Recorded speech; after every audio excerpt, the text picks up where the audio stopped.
Quand on est depuis 8-9 ans dans un diocèse et qu'on vous convoque à l'annonciature, on sait bien pourquoi on peut vous demander d'y venir. Et donc très simplement, on m'a dit, voilà, le pape vous nomme archevêque de Tours.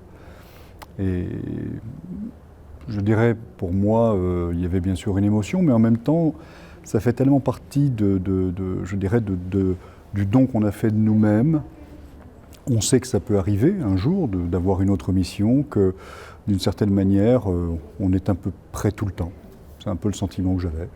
Donc à la fois une vraie émotion et en même temps la continuité de quelque chose. Voilà. Je suis un mélange de nord, de sud, d'est et d'ouest, puisque j'ai un père catalan et une mère alsacienne. Voilà. Donc c'est entre la souplesse du midi et une certaine rigueur, voilà. Avec un père protestant et une mère catholique, alors ça aussi ça vous marque. Et puis dans une culture alsacienne, on est habitué justement au dialogue interreligieux, œcuménique. Donc ça donne un esprit, un certain esprit. Ensuite, je suis quelqu'un qui a fait des études de droit, je pense que ça m'a pas mal structuré dans le fait d'aimer organiser ma pensée, ce que j'aime faire.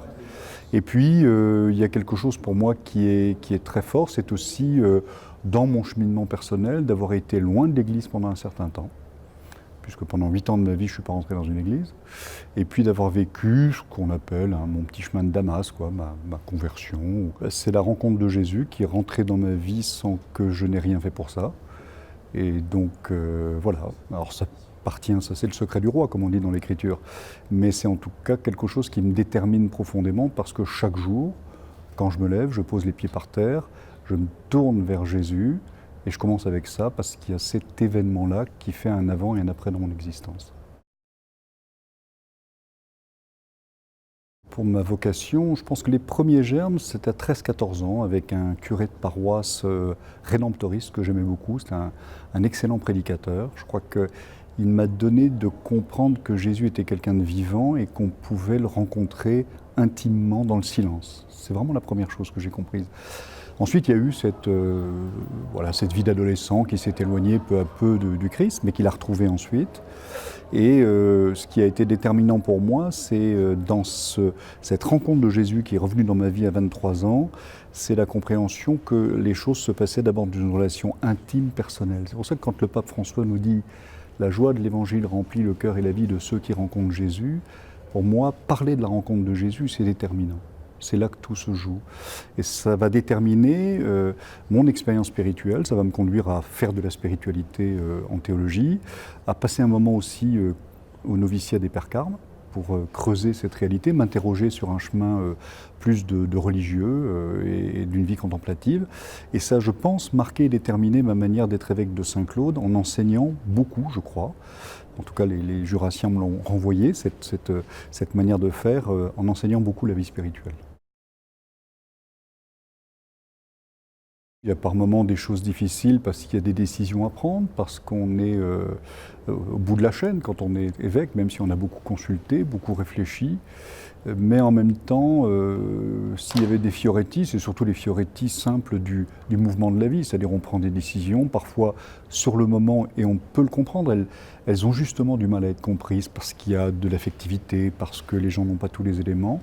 Et puis après, ce qui est très beau, c'est quand finalement les choses se passent bien et qu'elles commencent à porter du fruit et que des gens viennent vous dire, ben voilà, finalement, c'était bien, c'est les choix qu'il fallait faire.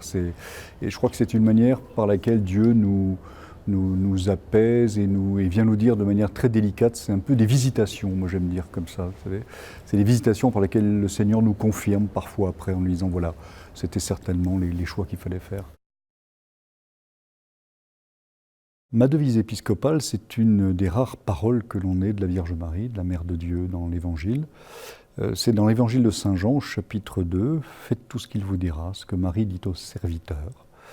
Elle invite à la confiance, elle invite à la foi, à l'écoute de la parole de Jésus et à entrer dans la volonté de Jésus comme Jésus est dans la volonté du Père. Le rôle d'un évêque, au cœur d'une église qui enseigne, qui célèbre et qui sert, je crois qu'il est vraiment celui qui assure la communion. D'abord, merci parce qu'ils m'ont formé. parce qu'un évêque apporte quelque chose, mais il reçoit beaucoup plus. Et moi, les prêtres du Jura, par leur modestie, leur manière de vivre, leur exigence en matière de pauvreté, m'ont beaucoup touché, m'ont beaucoup marqué. Je venais d'Alsace, qui est une toute autre tradition, concordataire. Et donc vraiment, ils m'ont appris quelque chose, leur simplicité, la rudesse de vie qu'ils ont eue parfois, les enfances qu'ils m'ont racontées. J'ai reçu tous les prêtres au début quand je suis arrivé dans le Jura. Ils m'ont tous raconté leur histoire. Personnellement, c'était très émouvant. La deuxième chose que j'aimerais leur dire, j'ai essayé de vous dire, à vous Jurassiens, rencontrez Jésus, et bien continuez la rencontre pour porter du fruit.